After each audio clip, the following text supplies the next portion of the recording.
Hello, welcome. I'm so happy you're here. In this video, we're going to talk about what do you do when your desire feels really far away? How do you even approach manifesting? What techniques should you do if it feels far away? I'm going to tell you exactly what to do in this video. Before I jump in, I want you to know that I have 3 free ebooks and many self-study courses all linked in my description below. The first links are for my ebooks, so you can just sign up and receive those ebooks for free. There's an ebook to manifest a specific person, to manifest new love, and to manifest money. Help yourself to all of them. And there's 20 self-study courses down there that will teach you how to manifest whatever you want, whether it's a specific person or new love or self-love or money or feminine energy. So definitely check those out below. So let's talk about this. What do you do when your desire feels really far away? Well, first of all, I want to acknowledge that when we're in an experience where our desire feels far away, and many people on my channel are manifesting a relationship, but it also could be maybe money feels really far away. The outcome you want feels really far away. What can be very common for this is for us first to feel some sort of desperation and the need to make it come faster, figure out what to do. And that's because it can be very anxiety provoking to feel like you are very far away from being the person who has your desire. You're very far away from getting the thing you want. And yeah, sometimes it can feel really stressful. So I want to acknowledge that it's okay if you feel that way or have felt that way before. It's really normal. Now, we have to remember what we're doing when we're manifesting. We always have to come back to the basics. What we're doing when we're manifesting is we are using our imagination or our inner world. So this includes our thoughts and conjuring up imaginal acts perhaps, or conjuring up statements inside of ourselves, affirmations, self-talk, inner conversations. We could even be acting as if pretending, but we are creating an inner experience that makes us feel like we already have our desire, right? That is what's going to draw your desire to you naturally. You becoming the person who would already have your desire, which means you are thinking like that person, you are walking around in the world like that person.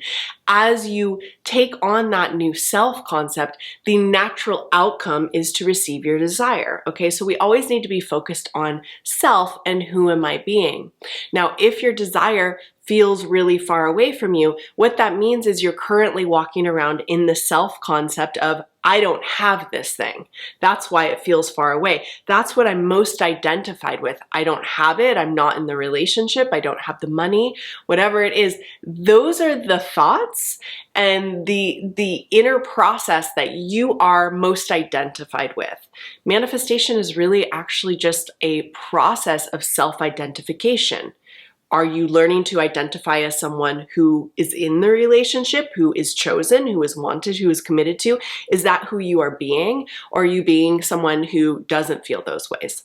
So the way to make your desire come in and feel less far away is to start practicing the inner processes that make you feel like you have your desire now. If the desire feels far away, it probably means there's a lot of focus on what's happening in your reality and not a ton of focus on self. Who you are being, yourself, is the most important component of manifesting. That's just how it is. And the easy way you can think about this is your work is to pretend. We can even call it pretend. Start pretending that you are a person who already has your desire. You know, does that mean you convince yourself that you have it and you're walking around delusionally in the world? Like, let's say you're manifesting marriage. Do you literally think that you are married when you are pretending to be married? No. But you can think of it like you're trying on being this new version of yourself. You're trying on being someone who feels, let's stick with the example, married. What would I be thinking to myself if I was already married, if I was a wife? Literally, what would it feel like in my body? What would I be walking around as? Let's say I'm going on a walk with my dog or with a friend or even by myself. If I were to just pretend that I was a married woman going on this walk, What would that feel like? Now, you're not looking for what does my body actually feel like. You're just trying to get into the mode of this new version of you. It's practice, and we can call it pretend. For me, definitely when I'm doing practices that are acting as if, there's a pretend element to it. You can say affirmations, you can do inner conversations, but you're doing the inner work to literally transport yourself into this new version of you. You don't become delusional to the extent that you now literally think you are that person, but the delusion happens in a sense, and I don't know if it's even called delusion. The shift that happens is that eventually it really starts to feel familiar to you.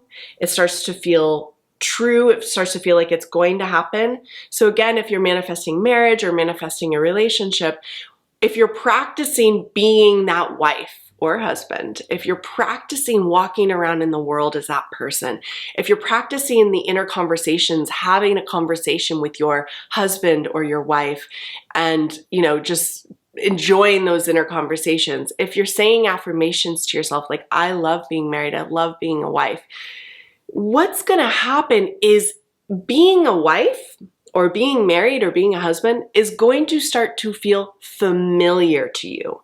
The reason it's starting to feel familiar to you, or like it's something not so far away anymore, is because you're doing the inner work that makes you feel like, yeah, this is who I'm going to be.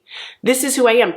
What happens is the more we practice being in that end state, so the end state for this example would be, I feel like a wife, I'm having an inner conversation with my husband in my mind, and in that moment I feel like I'm married, or I'm going grocery shopping and I'm pretending like I'm a wife while I'm grocery shopping just for the fun of it. I'm just doing that for myself.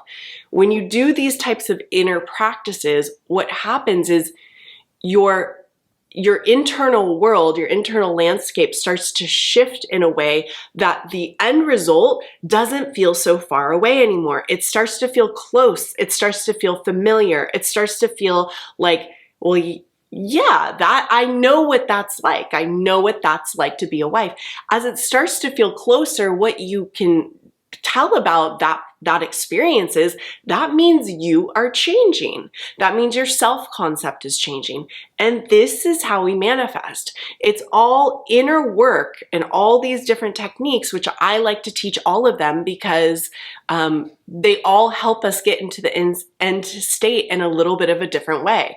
I feel like when we're doing just one technique, it can get a little stale. It can maybe not feel so potent. So I personally like doing a lot of different techniques. And as you do those techniques, what you'll find is like the end state will start to feel more and more familiar to you, okay? This is how we get our desire to not feel so far away. We practice internally all the techniques. And eventually, as you start to change and you start to feel like, yeah, marriage is possible for me. Yeah, of course I'm going to be chosen. Because you're doing that inner work, what you're going to find is you're going to manifest that. So this is how we do it. This is how I teach manifesting. This is what I teach you to do and guide you through in every single course below. This is how we do it. Thank you for being here with me in this video. I love being here with you. I'll see you soon. Bye.